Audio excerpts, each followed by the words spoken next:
سلام رفیق کتابخون. به دومین ویدیو باشگاه کتاب خوش اومدید. امروز میخوام برات خلاصه یکی از تاثیرگذارترین کتاب‌های تاریخ رو بگم. کتابی که بعد از انجیل پرفروش‌ترین کتاب قرن 20 شناخته شد. کتابی که نویسندش ناپلئون هیل 20 سال از عمرش رو پای این کتاب گذاشت تا بنویسدش. اسم این کتاب هست بیاندیشید و ثروتمند شوید.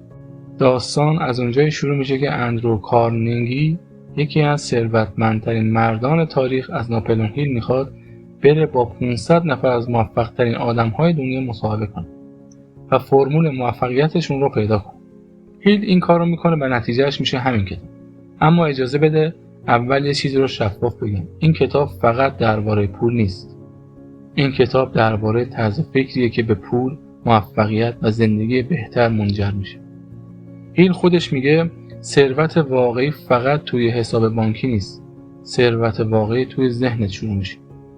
حالا بریم سراغ فرمول 6 مرحله‌ای که هیل برای رسیدن به هر هدفی ارائه میده. قدم اول، آرزوی سوزان. هیل میگه نقطه شروع همه موفقیت‌ها یه آرزوی سوزانه. نه یه آرزوی ساده، نه یه کاش، نه یه چه خوب میشه. یه آرزوی سوزان که مثل آتیش توی وجود روشن باشه و نذاره بخوابی. میگه همه آدم‌های بزرگ یه وسواس فکری داشتن. ادیسون، فورد، بیل گیتس، همشون یه آرزوی سوزان داشتن که کل زندگیشون وقت به این آرزو کردن. و یه جمله طلایی داره که میگه هیچ چیزی نمیتونه جلوی مردی رو بگیره که نگرش ذهنی درستی داره و برای رسیدن به هدفش مصممه. هیچ چیز روی زمین نمیتونه. پس سوال امروز من اینه: آرزوی سوزان تو چیه؟ چیزی که واقعا دلت میخواد، نه چیزی که دیگران بهت گفتن بخواه. همین الان توی ذهنت جواب بده. قدم دوم، ایمان.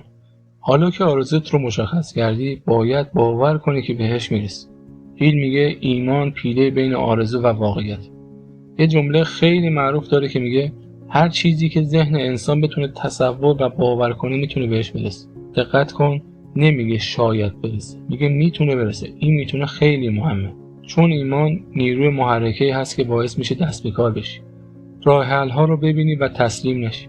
و یه تکنیک جالب میده به اسم تلقین بخور. میگه هر روز صبح و شب هدفت رو با صدای بلند برای خودت تکرار کن. این کار رو انقدر انجام بده که ضمیر ناخودآگاهت باور کنه.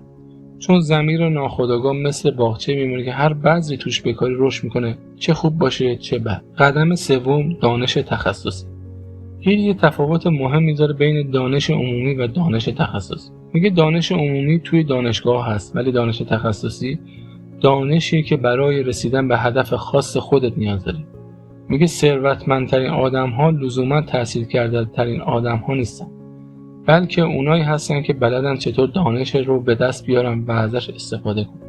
هنری فورد مدرسه نرفته بود، ولی بلد بود مهندسا رو چجوری دور خودش جمع کنه و یه توسعه علمی داره. هیچ وقت یادگیری رو متوقف نکن. هر روز یه چیزی یاد بگیر که یه قدم به هدفت نزدیکترت کنه.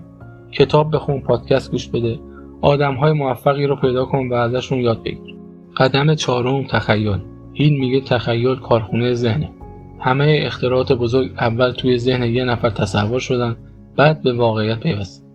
دو نوع تخیل داریم: تخیل ترکیبی که ایده‌های قدیمی رو با هم ترکیب میکنه و تخیل خلاق که ایده‌های کاملا جدیدی میسازه. هر دو رو باید پرورش بدی. قدم پنجم، برنامه‌ریزی. میگه آرزو به اضافه ایمان به اضافه دانش به اضافه تخیل مساوی یه نقشه عملی. اما هشدار میده که نقشه ممکنه شکست بخوره. مهم نیست، نقشه رو عوض کن، هدفت رو نه. خیلی‌ها با اولین شکست هدف رو رها میکنن. موفق‌ها نقشه رو عوض میکنن و ادامه میدن. قدم ششم، پشتکار. از نظر من این شاید مهمترین بخش کتاب باشه. هیل میگه پشتکار سنگ بنای موفقیت. بدون پشتکار بقیه قدم‌ها بی‌فایده‌اند. میگه بیشتر آدم‌ها درست یه قدم قبل از موفقیت تسلیم میشه. درست وقتی که طلا فقط یک متر زیر پاتون بوده، این رو زمین میذارید و میرید. یه مثال قشنگ میزنه از هجوم طلا. میگه زمان قدیم یکی از جویندگان طلا بعد از ماه‌ها کندن زمین ناامید شد و معدنش رو فروخت. کسی که خرید فقط 1 متر پایین‌تر کند و به رگه‌های طلا رسید. فقط 1 متر. پس هر وقت ناامید شدی یادت باشه که فقط 1 متر با طلای خودت فاصله داری. هیل 2 تا اصل مهم دیگه هم داره. اصل هفتم، قدرت مغز. میگه مغز ما مثل یه فرستنده و گیرنده رادیویی میمونه. افکار ما فرکانس دارن و به جهان ارسال میشه. پس حواست باشه چه فرکانسی رو داری پخش میکنی. اصل هشتم، قدرت ضمیر ناخودآگاه. میگه هر چی وارد ضمیر ناخودآگاهت بشه به واقعیت تبدیل میشه. برای همین باید حواست به چیزهایی که میخونی، میبینی و گوش میدی باشه. اما بذار یه جمع‌بندی خیلی ساده برات بکنم. 1. آرزوی سوزان داشته باش. 2. باور کن که میتونی. 3. دانش و تخصصیت رو کسب. 4. از تخیلت استفاده کن. 5.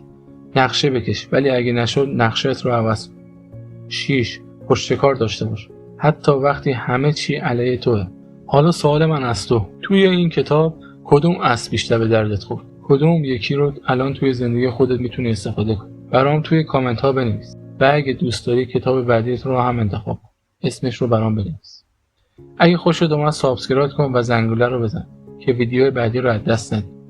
رفیق کتاب، مراقب خودت باش. هفته دیگه با یه کتاب فوق‌العاده دیگه‌ای برمیگردم.